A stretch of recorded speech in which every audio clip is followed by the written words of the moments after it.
सुप्रभात पिलामाने आज आमर न्याय विचार द्वितीय क्लास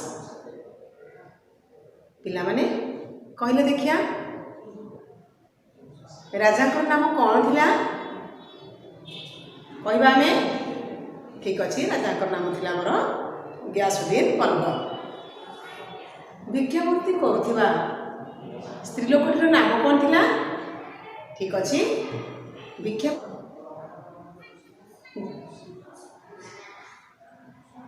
भिक्षावृत्ति करुवा स्त्री लोकटीर नाम है जानकी बाई है जानकी बाई केते वर्षर पुओ थिला जान माने जानकी बाईर पुओ 7 वर्षर थिला है ताले आज आमे अवस्टांश को पढ़ा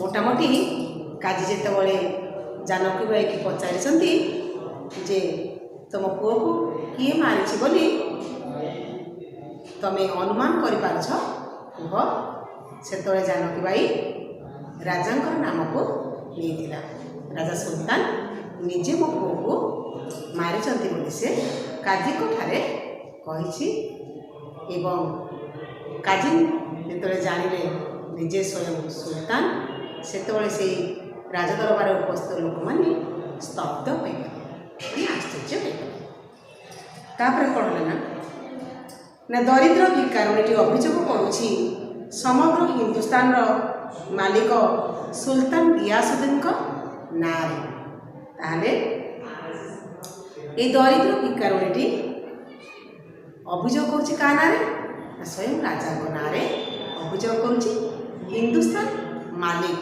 हिंदुस्तान हूँ भारत अन्य एक ना हूँ हिंदुस्तान मालिक सुल्तान गियासुद्दीन नाम तार साहस तो कम नुहे एपरी घटना काजी कौन करेंगे से कथा जानापी समस्ते उत्कंठार सहित अपेक्षा कर रही जो जानिले जे जानकी बाई राजा ना नेउछि ता पुअर मृत्यु पाई से समस्ते उत्कंठार सहित अपेक्षा कर रही जानकीर अभियोग शुणी काजी किछि समय नीरव हो गले जानकी ठारू काजी राजा नाम शुणिले से किछि समय नीरव रहीगले तापर से निज दस्तखत गोटे परवान पियादा हाथ में सुल्तान निकट को पठाई देले से निजे गोटे कागज दस्तखत करी से राजा निकट को पठाई देले विचार निमंते तुरंत दरबार में हाजर होगापाई से कहला से कागज कौन लिखा ना विचार पाई तुरंत आपण दरबार में हाजर हूँ काजीकर यह साहस देखि लोके भाविले सुल्तान ताको निश्चय आज चाकरी बरखास्त करेंगे काजी दस्तखत कर राजा को दरबार को डकाई से लोक मैंने भाविले जे आज काजीर चाकरी गला माने राजा को निश्चय बाहर करदे तेरे घटनार शेष पड़े कौन हो देखापी समस्ते अपेक्षा करते किसी समय पर पियादा कहले पिला माने पियन किसी समय पर पियादा सहित अदालत भीतर को पशि आसबार सुल्तान गियासुद्दीन पियादा किसी समय पर राजा पियादा सहित से राजदरबार को प्रवेश करिले सुल्तान को देखा मात्रे उपस्थित लोक मैंने आंठू माड़ी सलाम जनाइले कौन जनाइले बोले सलाम सलाम कहले नमस्कार है ना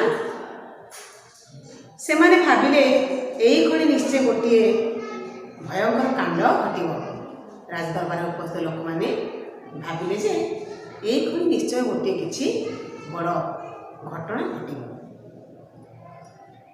गियासुद्दीन कौन सी पट को दृष्टि न पाई सीधा काजी आसन सम्मुख को जाई सलाम जनाइले गियासुद्दीन कहारी को न चाही से काजी पाखक जाई नमस्कार जनाइले काजी गंभीर स्वर में कहले এই ନିଶ୍ଚୟ ଜାନକୀ ବାଈ ଅଭିଯୋଗ କରୁଛି ଯେ ଆଜି ସକାଳେ ତାର ଏକମାତ୍ର ପୁତ୍ରକୁ ଆପଣ ତାର ତୀର ବିନ୍ଧି ହତ୍ୟା କରିଛନ୍ତି। ଏହା କ'ଣ ସତ୍ୟ? କାଜୀ କହିଲେ, ଏ ଯେଉଁ ନିଃସହାୟ ମହିଳା ଜାନକୀ ବାଈ ଆପଣଙ୍କ ନାଁରେ ଅଭିଯୋଗ କରୁଛି ଯେ ଆପଣ ତୀର ବିନ୍ଧି ତାର ପୁତ୍ରକୁ ହତ୍ୟା କରିଛନ୍ତି। ଏହା କ'ଣ ସତ୍ୟ? ଗିୟାସୁଦ୍ଦିନ ଥରୁଟିଏ ଜାନକୀ ବାଈ ଓ ଚଟାଣରେ ଶୁଆଇ ଦିଆଯାଇଥିବା ତାର ଶିଶୁପୁତ୍ରର ଶବ ପ୍ରତି ଦୃଷ୍ଟି ବୁଲାଇ ଆଣିଲେ। ତାପରେ ନମ୍ରରେ କହିଲେ, ଧର୍ମବତାର, ଏହା ଅବଶ୍ୟ ସତ୍ୟ।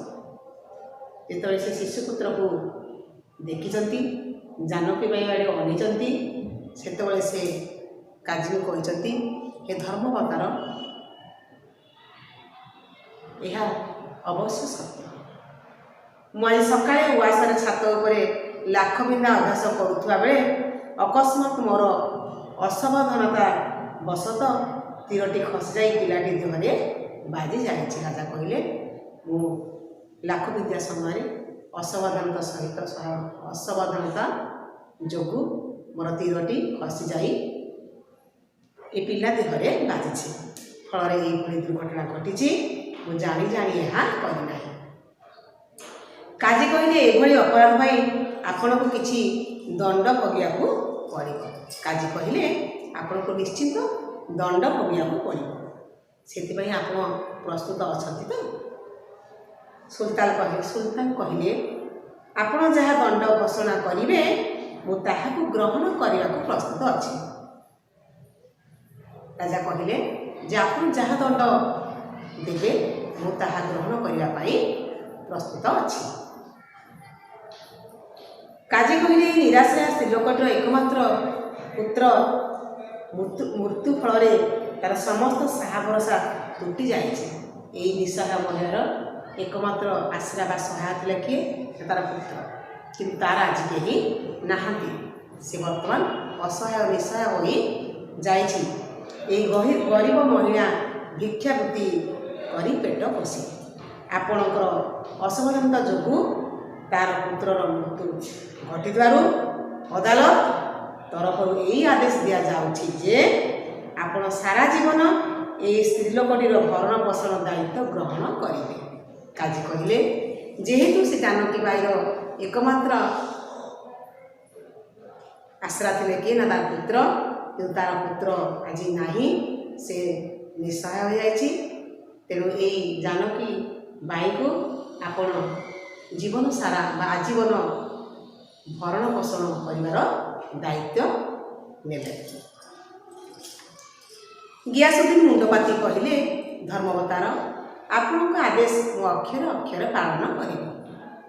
ରାଜା କାଜୀଙ୍କ କଥାକୁ ସମ୍ମାନର ସହିତ ପାଳନ କରିବେ ବୋଲି କହିଲେ। ମୋର ତ୍ରୁଟି ଯୋଗୁଁ ଏହି ଗରିବ ମାଆର ଏକମାତ୍ର ପୁତ୍ରକୁ ହରାଇଥିବାରୁ ଆଜିଠାରୁ ମୁଁ ଏହି ମାଆର ପୁତ୍ର ହେବି। ରାଜା ଗିୟାସୁଦ୍ଦିନ କହିଲେ, ଏହି ଗରିବ ମା ତାର ପୁତ୍ରକୁ ହରାଇଥିବାରୁ ଆଜି ମୁଁ ଏହି ଗରିବ ମାଆର ପୁତ୍ର ହେବି। ତାର ଜୀବନ ସାରା ଭରଣ ପୋଷଣ ଦାୟିତ୍ୱ ନେଲି। ସେ ବଞ୍ଚିଥିବା ପର୍ଯ୍ୟନ୍ତ ତାର ଭରଣ ପୋଷଣ ଦାୟିତ୍ୱ ମୁଁ ଏହି ମୁହୂର୍ତ୍ତରୁ ଗ୍ରହଣ କରୁଛି ବୋଲି ସେ କାଜୀଙ୍କୁ କହିଲେ। ବିଚାର ଶେଷ ହେଲା। ଅଦାଲତରେ ଉପସ୍ଥ ଲୋକେ କାଠ ପିତୁଳା ପରି ଠିଆ ହୋଇଛନ୍ତି। କାଠ କଣ୍ଢେଇ ଭଳି ଠିଆ ହୋଇଛନ୍ତି। ରାୟ ଘୋଷଣା ପରେ କାଜୀ ନିଜ ଆସନରୁ ଓହ୍ଲାଇ ଆସି ସୁଲତାନଙ୍କୁ ପ୍ରଣାମ କଲେ। ଯେତେବେଳେ ବିଚାର ସରିଗଲା, କାଜୀ ଓହ୍ଲାଇ ଆସି ରାଜାକୁ ପ୍ରଣାମ କଲେ। କହିଲେ, ଜାହାପନ, ଆପଣ ମୋତେ କ୍ଷମା କରିବେ। ଜାହାପନ କହିଲେ, ରାଜା, ଆପଣ ମୋତେ କ୍ଷମା କରିବେ। ମୁଁ କେବଳ ମୋର କର୍ତ୍ତବ୍ୟ କରିଛି। ଆପଣ ମୋ ଉପରେ ରାଗ କରିନାହାନ୍ତି ତ? ସେତେବେଳେ କାଜୀ ତାଙ୍କ ଆସନରୁ ଓହ୍ଲାଇ ଆସିଲେ। ସାଧାରଣ ପ୍ରଜା ପାଇଁ ପଚାରିଲେ, ମହାନୁଭବ, ଆପଣ ମୋ ଉପରେ ରାଗି ନାହାନ୍ତି ତ? ମୁଁ କେବଳ ମୋର କର୍ତ୍ତବ୍ୟ କରିଛି। କାଜୀକୁ କୁଣ୍ଢାଇ ପକାଇ ଗିୟାସୁଦ୍ଦିନ କହିଲେ, ଆପଣଙ୍କ ରାଜ୍ୟର ଗୌରବ। ନ୍ୟାୟ ବିଚାର ହେଉଛି ଆପଣଙ୍କର କର୍ତ୍ତବ୍ୟ। ଆପଣ ଯେ ନିର୍ଭୀକ ଓ ନିରପେକ୍ଷ ଭାବରେ ବିଚାର କରୁଛନ୍ତି, ସେଥିପାଇଁ ମୁଁ ଆପଣଙ୍କୁ ଧନ୍ୟବାଦ ଜଣାଉଛି। ସେ କହିଲେ, ମୁଁ ଆଜି ଆପଣଙ୍କ ପାଇଁ ଗର୍ବିତ। ମୋ ରାଜ୍ୟରେ ଆପଣ ନିର୍ଭୀକ ଆଉ ନିରପେକ୍ଷ ବିଚାର ପକ୍ଷପାତ ବିଚାର ନ କରି ନ୍ୟାୟ ବିଚାର କରିଛନ୍ତି। ସେଥିପାଇଁ ମୁଁ ଧନ୍ୟବାଦ ଜଣାଉଛି ଏବଂ ରାଜା କାଜୀଙ୍କୁ କୁଣ୍ଢାଇ ପକାଇଥିଲେ। କାଜୀଙ୍କର ନିରପେକ୍ଷତା ଓ ଗିୟାସୁଦ୍ଦିନଙ୍କର ମହନୀୟତା ଦେଖି ସମସ୍ତଙ୍କର ହୃଦୟ ଭକ୍ତି ଓ ଶ୍ରଦ୍ଧାରେ ପୂରି ଉଠିଲା। ତାହେଲେ ଏ କାଜୀଙ୍କର ବିଚାରରେ ନ୍ୟାୟ ଥିବାରୁ ସମସ୍ତଙ୍କର ମନ ଶ୍ରଦ୍ଧା ଓ ଭକ୍ତିରେ ପୂରି ଉଠିଲା। ତାହେଲେ ପିଲାମାନେ, ଯେଉଁଠି ନ୍ୟାୟ ବିଚାର ହୁଏ ସେଠି ସମସ୍ତ ପ୍ରଜାମାନେ ଖୁସି ହୁଅନ୍ତି ଏବଂ ଆନନ୍ଦ ଶ୍ରଦ୍ଧାରେ ତାଙ୍କ ମନ ଉଲ୍ଲାସ ଭରି ଉଠେ। ରାଜାର ଏକମାତ୍ର କାମ ହେଲା ପ୍ରଜାମାନଙ୍କର ଭରଣ ପୋଷଣ ବା ପ୍ରଜାମାନଙ୍କର ଦୁଃଖ ସୁଖ ବୁଝିବା ସହିତ ନ୍ୟାୟ ବିଚାର ପାଇଁ ମଧ୍ୟ ସେ ଜଣେ ରାଜା ହୋଇଥାନ୍ତି। ତାହେଲେ ଏଇଭଳିଆ ଆମ ଦେଶରେ ଅତୀତରେ ଇତିହାସରେ ଶାସନ କରୁଥିବା ରାଜାମାନଙ୍କ ମଧ୍ୟରେ ଅନେକ ରାଜା ଅଛନ୍ତି ନ୍ୟାୟବନ୍ତ ରାଜା, ଯେପରି ଆମର ବିକ୍ରମାଦିତ୍ୟ। ପଢ଼ିଥ ତମେ ସବୁ ଇତିହାସରେ ସ୍ତବ୍ଧ, ଆଶ୍ଚର୍ଯ୍ୟ, ଉତ୍କଣ୍ଠା, ଆଗ୍ରହ, ହିନ୍ଦୁସ୍ତାନ ଭାରତବର୍ଷ ସମ୍ମିଳନ, ପରିଣତି, ଫଳାଫଳ, ସଲାମ, ନମସ୍କାର, ଅକସ୍ମାତ, ହଠାତ୍। ହେଲା।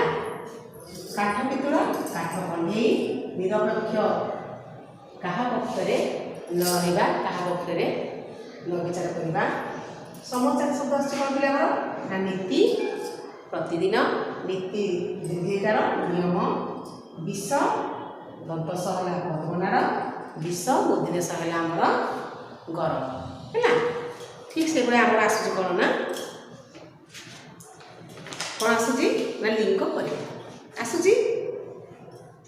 ଠାକୁରାଣୀର ଠାକୁର, ଅସୁରୁଣୀର ଅସୁର, ସମୁଦୁଣୀ ସମୁଦି ସମୁଦୁଣୀ, ମାଲୁଣୀ ମାଳି ମାଲୁଣୀ, ବାଘ ବାଘୁଣୀ, ସଙ୍ଗାତ ସଙ୍ଗାତ। ଘର ପାଠ କ'ଣ ହେଲା ପିଲେ? ଘର ପାଠ ହେଲା 1 ନମ୍ବରର ନା କାଜୀଙ୍କ ଅଦାଲତରେ ଥିବା ଲୋକେ ସ୍ତବ୍ଧ ହୋଇଗଲେ କାହିଁକି? ହେଲା। 1 ନମ୍ବର ଘ। ଆଉ କ'ଣ ଆସିଲା?